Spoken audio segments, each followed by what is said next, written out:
Forget everything you think you know about Agile interviews. The secret isn't in proving you know all the rules, all Scrum rules, it's in providing and proving you know how to intelligently break them. Now, the most successful candidates don't recite dogma, they demonstrate adaptability, diplomacy, and critical thinking. This lecture will teach you how to navigate the high-pressure scenarios that define modern Agile interviews, secure the salary you deserve, and build a foundation for long-term success from the moment you step into the team room. Okay? So this shift in mindset is put to the ultimate test when you face the 5 scenarios you must master. Okay? So let me show you. So, forget memorizing the Scrum Guide. Okay, Scrum Guide is important, that's unbeatable, but interviewers want to see how you think under pressure. So, here are 5 scenarios that appear in 90% of interviews. Okay, so scenario number 1, the domineer stakeholder. A senior executive keeps adding requirements mid-sprint. What do you do? Wrong answer would be, I would explain Scrum Guide doesn't allow that. But the right answer, I would acknowledge their urgency, make the trade-offs visible by showing what we would need to drop, and invite them to the next sprint planning to prioritize properly. So it's all about partnership, not police work. Okay?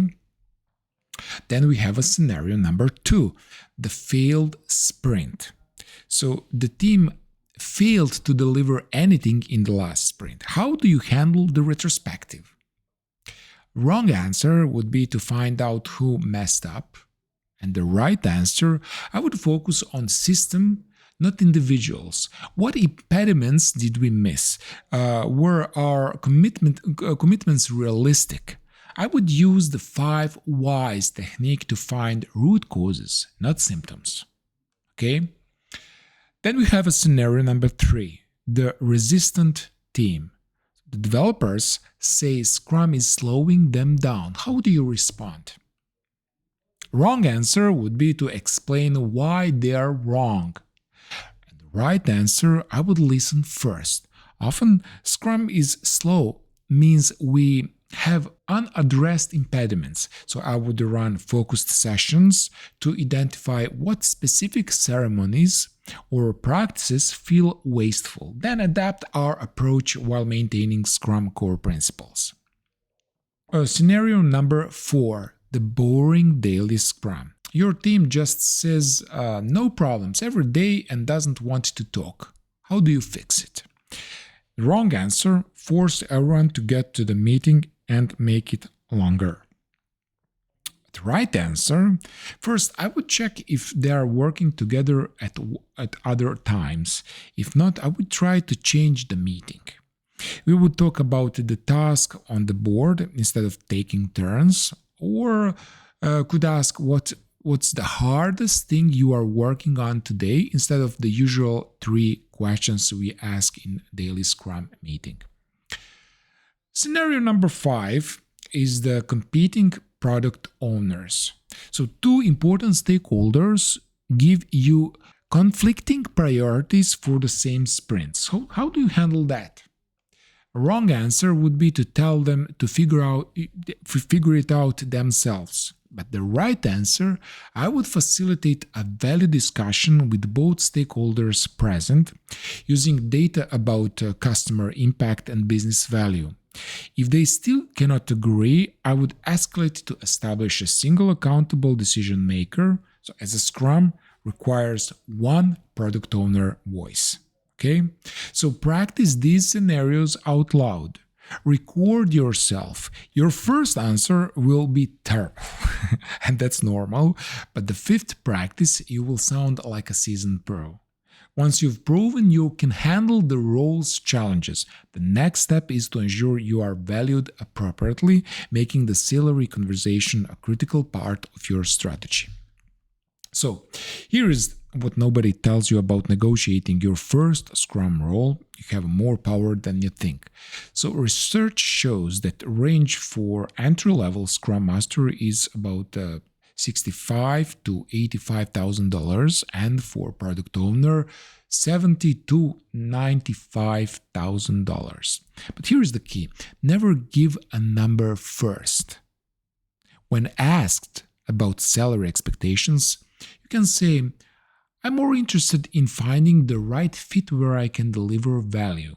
So, what range did you have budgeted for this role? If pressed, give a range with your minimum and their midpoint.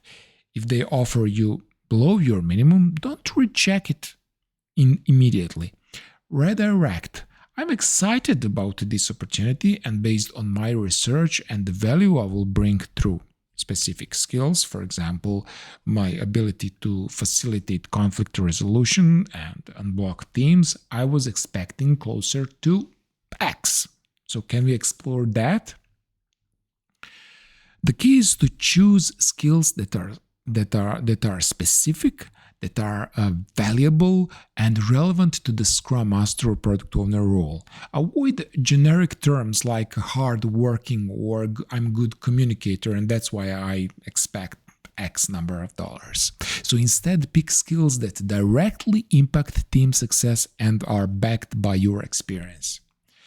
And after you've successfully negotiated your offer, the real work begins, transitioning from candidate to valued team member throughout a strategic first 90 days. So, days 1 to 30, you have to listen and learn. Schedule one-on-one with everyone in the team. Attend Scrum events as an observer first.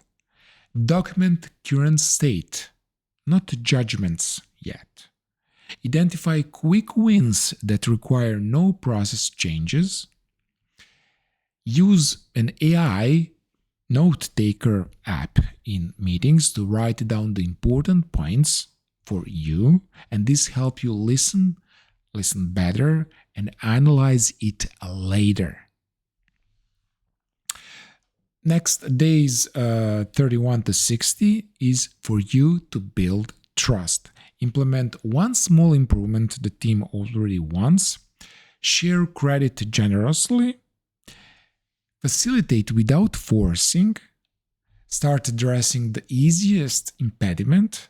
And use an AI tool to look at the team's past work data. It can find the real problem to fix using facts. Okay?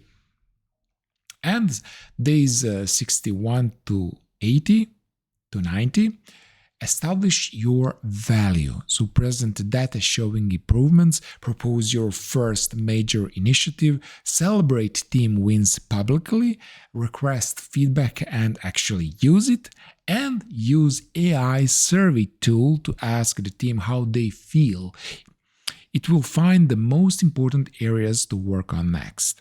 The biggest mistake you can make is trying to revolutionize everything on day one. Lasting change isn't about sudden overhaul. It's about building a credibility through small, consistent wins. By first understanding the environment and proving your value is in small ways, you earn the trust needed to eventually lead bigger, more impactful change. Want to stand out from every other candidate? At the interview ends, ask this question. What would make you say 6 months from now that hiring me was one of the best decisions? So you ask them and then listen. Really listen. Their answers tells you exactly what success looks like in their eyes. Now, let's turn these strategies into action by building your personal interview arsenal. So your mission is to build your interview preparation kit. So get ready by practicing these 4 things. Number 1, 3 success stories.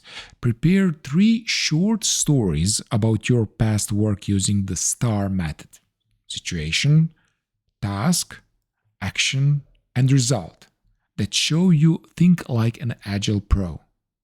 That's the first step. The second is scenario answers. Write down how you would answer each of the 5 practice scenarios from this lesson. Number 3, first 90-day plan.